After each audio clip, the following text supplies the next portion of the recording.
Hey guys, welcome back to my channel. I'm very happy to be back here with you today. I often do cultural, societal, and political commentary with the occasional red pill. I have a bit of a different topic today, so we'll see how that goes. Let me know what you think. It might be considered cultural commentary. We'll see. I want to talk about the Renaissance soul, the Renaissance man or woman, the case for being a generalist.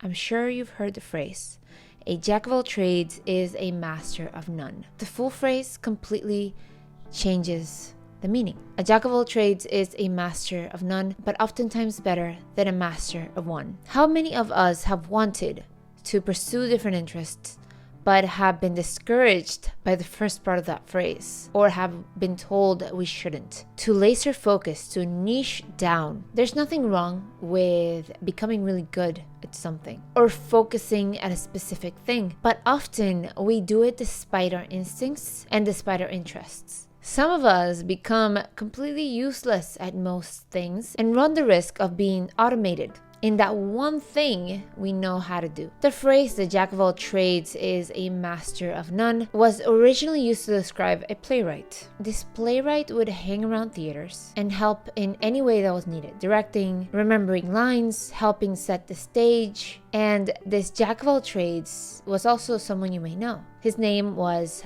William Shakespeare. As humans, we are not a one-dimensional system, but we live in a system that is intent on treating people like robots, like soldiers. Robotic positions can also become, you guessed it, automated. Another quote I like by Robert A. Heinlein, quote, "A human being should be able to change a diaper, plan an invasion, butcher a hog, con a ship, design a building, write a sonnet, balance accounts, build a wall, set a bone, comfort the dying, take orders, give orders, cooperate, act alone, solve equations, analyze a new problem, pitch manure, program a computer, cook a tasty meal, flight efficiently, die gallantly." Specialization is for insects. We live in a time where we should and could really embrace the idea of a Renaissance man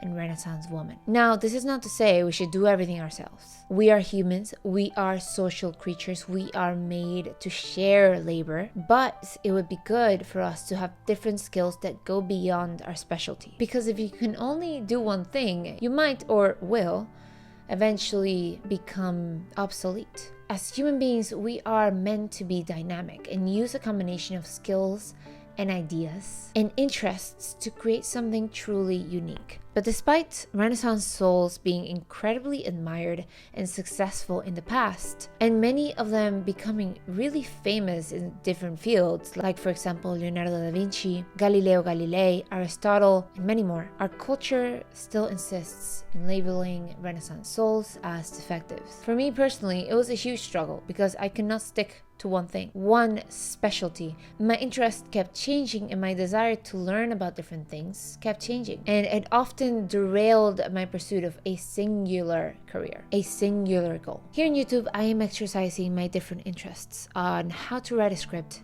how to learn, how to be on camera, how to edit a video, many different things. Still not great at all of these things, but I'm loving the process and what I can do with different parts of my brain. In the 15th century, Renaissance men were the ideal, and they were expected to develop an understanding of natural sciences and philosophy. Now, with that, I'm convinced that today we could do something like that, but it does seem impossible. We are too busy with our 40+ hour work weeks and endless entertainment and distractions to numb our senses and block us from actually reaching our true potential. Now, mind you, what I'm trying to get to here is not to spread yourself too thin. Have it your priority, but also don't be afraid to pursue different interests selectively. There's a book I picked up recently, maybe you've heard of it, Steal Like an Artist. And one of the ideas presented is that you should read all the books that interest you.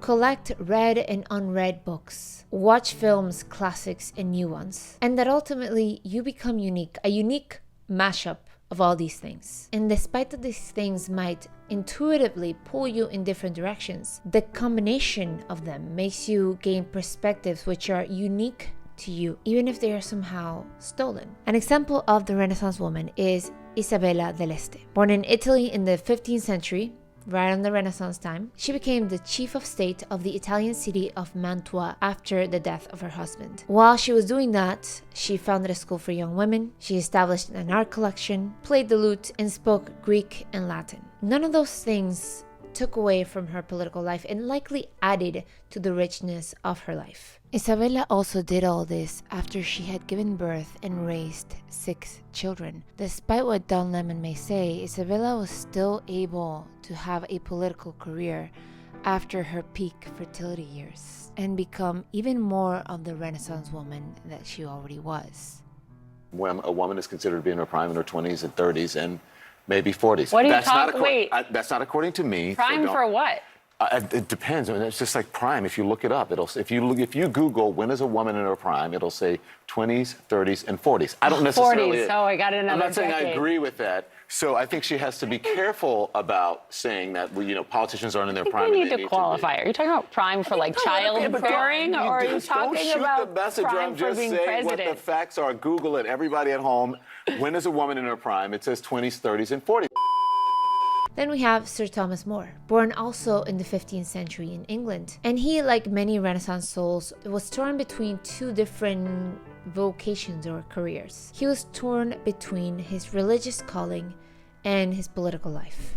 So first he did one, and then he did the other. After spending years isolated in a monastery, he emerged as an amazing civil servant. It was unfortunate that he was beheaded, but that's really beside the point. Yes, these people were born in the actual Renaissance. Don't let that stop you from pursuing the ideal of the Renaissance man or woman, whatever your specialty is. Homemakers/mothers actually have a distinct advantage here when it comes to pursuing the ideal of the Renaissance woman, because they are able to explore different recipes and create in their food.